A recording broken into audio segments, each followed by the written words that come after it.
வணக்கம். கடந்த ஒரு மாசத்துல அதுவும் குறிப்பா 10 நாள்ல பெஞ்ச மழையோட சேதாரத்தையும் அதோட விலையும் தான் நம்ம இப்ப பார்த்தோம். பட் இது ஏன் நடந்தது? இவ்வளவு தண்ணீர் சென்னைக்குள்ள காட்டார பெருக்கெடுத்து ஓடுறதுக்கு என்ன காரணம்? இந்த தண்ணி எல்லாம் எங்க இருந்து வருது? இதெல்லாம் முக்கியமான கேள்விகள். வெள்ளத்தை விட நம்மள அதிகமா மூழ்கடிச்சுக்கிட்டு இருக்கிறது அதை பத்தி ஒவ்வொரு மணி நேரமும் வர செய்திகளிலும் தகவல்களிலும் அளவீட்டுகளிலும் நமக்கு இருக்கிற ஒரு அறியாம தான். 40,000 கியூசெக்ஸ் புழல் ஏரியிலிருந்து ரிலீஸ் ஆகுது. சென்னையில 150 சென்டிமீட்டர் மழை. Airport shut down. Saidapet Maraimalai ரயில்களால் பிரிட்ஜுக்கு மேலே தண்ணீர் போகுது. இது எல்லாத்தோட அர்த்தமும் காரணமும் நமக்கு பெரிய அளவுக்கு புரியறதில்ல.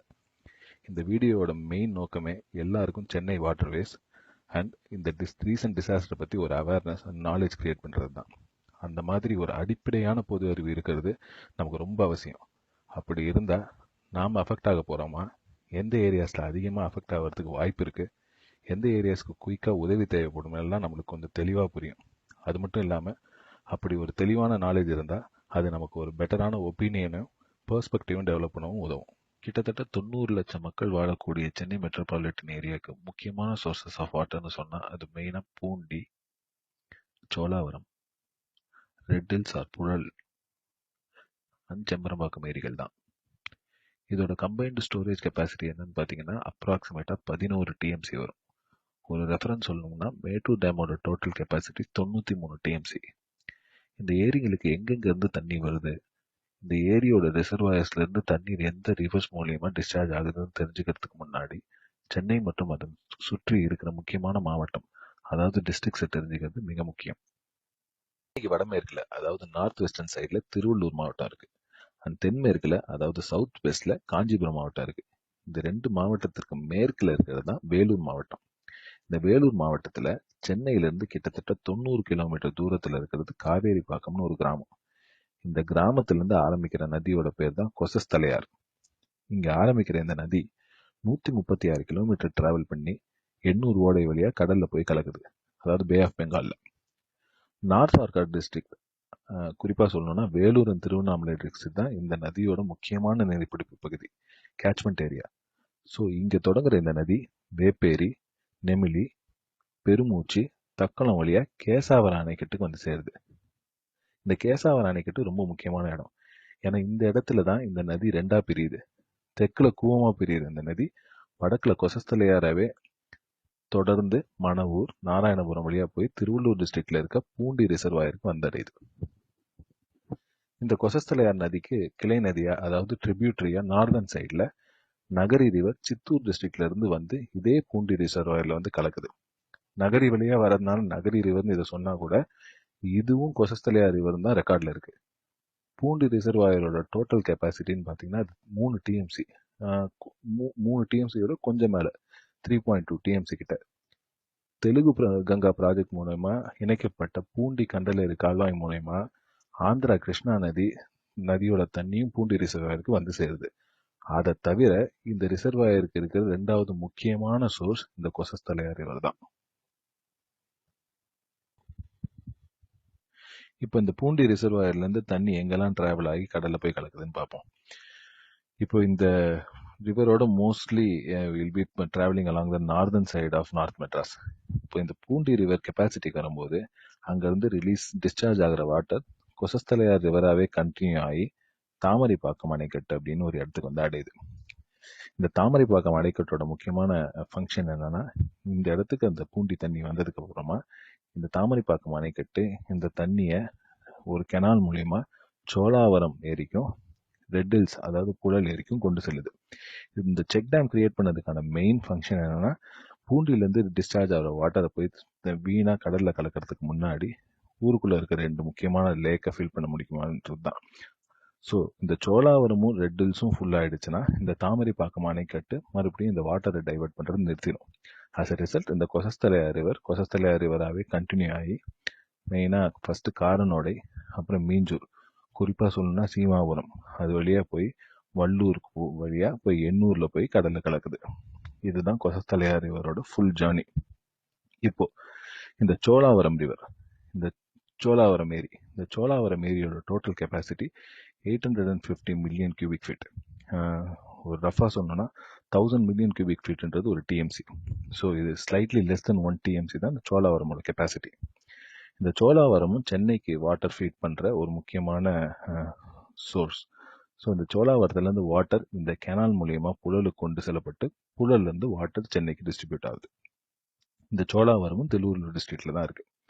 கீழே இருக்கிற ரெட் ஹில்ஸ், அதாவது புழல் ஏரியும் திருவள்ளூர் டிஸ்ட்ரிக்டில் தான் இருக்குது. இந்த புழல் ஏரியோட கெப்பாசிட்டி 3.3 டிஎம்சி. ஸோ இந்த புழல் ஏரி முழுக்க முழுக்க ரெயினையே நம்பி இருக்கு. அன்லைக் இந்த பூண்டி ஏரி, பூண்டி பார்த்தீங்கன்னா Poondi gets water through canals, அப்புறம் ரிவர் மூலியமாகவும் பூண்டிக்கு வாட்டர் வருது. ஆனால் புழல் முழுக்க முழுக்க ரெயின் வாட்டரையும் நம்பி இருக்கு. இப்போ இந்த புழலும் முழுமையடைகிற பட்சத்தில் புழல்லேருந்து ரிலீஸ் ஆகிற வாட்டர் கொற்றலையார் ரிவர். இந்த இடத்துல you have to see the difference. இது கொசத்தலையார் கிடையாது, கொற்றலையார்.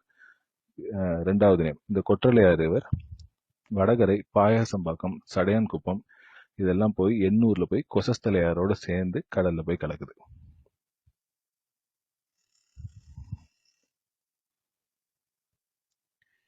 இப்போ நம்ம கேசாவரம் அணைக்கட்டுக்கு திரும்பி வந்திருக்கோம். முன்னவே சொன்ன மாதிரி இந்த இடம் தான் கொசஸ்தலையார் ரிவர் ரெண்டா பிரியிற இடம். இதுல வடக்குல கொசஸ்தலையாரவே கண்டினியூ ஆகிற அந்த ரிவர் தெற்குல கூவமா உருவெடுக்குது. இதுதான் கூவ நதியோட ஆரம்பம்.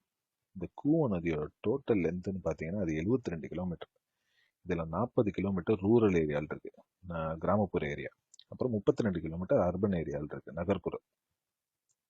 இதுலேயும் குறிப்பாக சொல்லணும்னா ஒரு 16 கிலோமீட்டர் பார்த்தீங்கன்னா சென்னை டிஸ்ட்ரிக்ட்குள்ளேயே இருக்கு. இந்த கேசாவரத்தில் ஆரம்பிக்கிற இந்த கூவ நதி இந்த கேசாவரத்துலேருந்து சென்னைக்கு புறநகர் பகுதியில் இருக்கிற ஆவடி வரைக்கும் வர வரைக்கும் பெருசாக பொல்யூட்டே ஆகலை. இந்த கேசாவரத்தில் கூவம் ஆரம்பிச்சு இந்த கேசாவரத்துலேருந்து பெரும்பாக்கம், எகட்டூர், கோவில்குப்பம், கருணாகரச்சேரி வழியா ஆவடி வந்து சேருது. இப்போ ஆவடியிலிருந்து இந்த நதி சென்னையில் எந்தெந்த முக்கியமான ஏரியா வழியெல்லாம் பாஸ் ஆகி போய் கடல்ல கலக்குதுன்னு பார்ப்போம். ஆவடியிலிருந்து கடலை நோக்கி போகிற கூவம் ஆறு சென்னையில் பல முக்கியமான ஏரியா வழியா பாஸ் ஆகுது. குறிப்பாக சொல்லணும்னா திருவேற்காடு, மதுரவாயல், கோயம்பேடு, அரும்பாக்கம், ஷெனாய் நகர், சேட்பட், எக்மோர், சிந்தாரிபேட் வழியா போய் கடல்ல கலக்குது. இது பார்க் டவுன்ல இருக்கிற மெட்ராஸ் மெடிக்கல் காலேஜ் பக்கத்துல ரெண்டா பிரிஞ்சு நேப்பியர் பிரிட்ஜுக்கு ஜஸ்ட் முன்னாடி மறுபடியும் சேர்ந்து போய் கடல்ல கலக்குது. இதுக்கு இடைப்பட்ட இடம் பேர் தான் ஐலாண்ட் கிரவுண்ட்ஸ். இத்தனை ஏரியாவை கடந்து போற கூவம் சென்னை சிட்டி லிமிட்ஸ்குள்ள மட்டும் ரொம்ப இம்பார்ட்டண்டான பல பிரிட்ஜு கீழே பாஸ் ஆகுது. அதுல குறிப்பா சொல்லணும்னா சில பிரிட்ஜ் பேரு Aminjikarai bridge, spur tank road bridge, college road bridge, Chintadripet bridge, Periamet bridge, Walajah bridge and எல்லாருக்குமே ரொம்ப பரிச்சயமான நேப்பியர் பிரிட்ஜ். கூவம் ரிவர் எந்த ரிசர்வாயர்ல இருந்தும் ஃபீட் ஆகாதனால கூவம் ரிவர்ல இந்த மழையில அடையாற அளவுக்கு பெரிய வெள்ளப்பெருக்கு இல்லை. தட் ஆல்சோ எக்ஸ்பிளைன்ஸ் ஒய் இந்த கூவம் ரிவரோட ஏரியா கூவம் ரிவர் பாஸ் ஆகிறதுக்கு பக்கத்துல இருக்க ஏரியாலாம் அந்த அளவுக்கு வாட்டர்ல இன்டென்டேட் ஆகல as compared to the Adyar river area. அதனால தான் இந்த கூவம் ரிவர் பாஸ் ஆகிற வழியில இருக்கிற பிரிட்ஜும் அந்த அளவுக்கு ஓவர்ஃப்ளோ ஆகல. இப்போ சென்னையோட 4வது இம்பார்ட்டன்ட் ரிசர்வாயரும் இந்த ரீசன்ட் ரெயின்ல மேக்ஸிமம் டேமேஜுக்கு காரணமான செம்பரம்பாக்கம் லேக்கை பற்றி பார்ப்போம். செம்பரம்பாக்கம் காஞ்சிபுரம் டிஸ்ட்ரிக்ட்ல தான் இருக்கு. புழல் ஏரி மாதிரியே இதுவும் ரெயின்ஃபெட் ரிசர்வாயர் தான். முழுமையாக மழையை தான் நம்பி இருக்கு. இதோட full capacity 3645 million cubic feet, கிட்டத்தட்ட 3 டிஎம்சி கிட்ட. இந்த செம்பரம்பாக்கம் தான் அடையார் ரிவரோட ஆரம்பம். அடையார் நதியோட மொத்த நீளம் 42 கிலோமீட்டர். ஸ்ரீபெரும்புதூர் தாலுக்குல இருக்கிற மணிமங்கலம்ன்ற கிராமத்து பக்கத்துல இருக்கிற மலைப்பட்டு டேங்க் தான் அடையார் நதி ஆரம்பிக்கிற இடம். இந்த அடையார் நதி முழுமையா காஞ்சிபுரம், திருவள்ளூர், சென்னை ஆகிய 3 டிஸ்ட்ரிக்ட்லயும் டிராவல் பண்ணி கடல்ல போய் கலக்குது. செம்பரம்பாக்கம் மட்டும் இல்லாம காஞ்சிபுரம் டிஸ்ட்ரிக்ட்ல ஸ்ரீபெரும்புதூர் தாலுக்குல மட்டும் கிட்டத்தட்ட 40 ஏரி அந்த ஏரிங்களோட கெப்பாசிட்டி பீச் ஆகும்போது அடையார் நதியில் தான் வந்து கலக்குது. அப்படிப்பட்ட அடையார் நதி செம்பரம்பாக்கத்துல இருந்து ஆரம்பிச்சு எருமையூர், முடிச்சூர் வழியா பெஸ்தாம்பரம், திருநீர்மலை, பம்மல், அனங்காபுதூர், பொலிச்சலூர் போன்ற இடங்கள்லாம் டிராவல் பண்ணிட்டு சென்னை ஏர்போர்ட்டுக்கு பின் வழியா போய் நந்தம்பாக்கம் வந்து சேருது. இப்போ நீங்க ஸ்க்ரீன்ல மார்க் பண்ற இடம் பேர் தான் சென்னை ஏர்போர்ட்.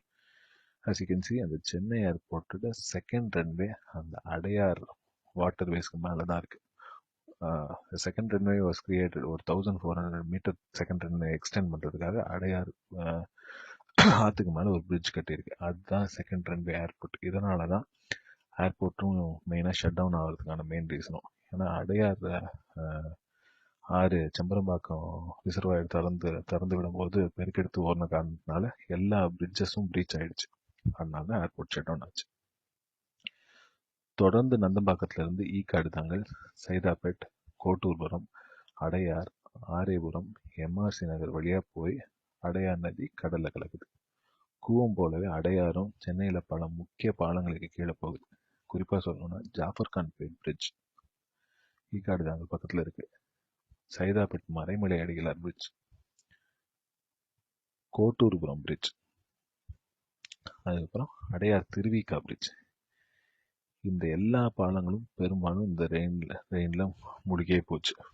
ஏன்னா செம்பரம்பாக்கத்தில் கிட்டத்தட்ட ஒரு 24 to 36 மணி நேரம் கிட்டத்தட்ட 4000 கியூசெக்ஸ் தண்ணி திறக்கப்பட்டது. இந்த மழையப்போ ஒரு 10,000 கியூசெக்ஸ் தண்ணி ஒரு ரிசர்வாயர்லேருந்து ஒரு நாள் வெளில போச்சுன்னா ஒரு டிஎம்சி தண்ணி போய் கடலில் கலக்குது. ஸோ 40,000 கியூசெக்ஸ் திறந்து விடும்போது பார்த்தீங்கன்னா ஒரே நாளில் சென்னையிலேருந்து 3 to 4 டிஎம்சி தண்ணி போய் கடலில் கலக்குது. அந்த 3 to 4 டிஎம்சி தண்ணி அடையாறில் போகும்போது பார்த்தீங்கன்னா அது ஜாஃபர் கான் பிரிட்ஜு, சைதாப்பேட்டை பிரிட்ஜு, கோட்டூர்புரம் பிரிட்ஜுக்கு மேலாம் அந்த தண்ணியை கொண்டு வந்துருச்சு.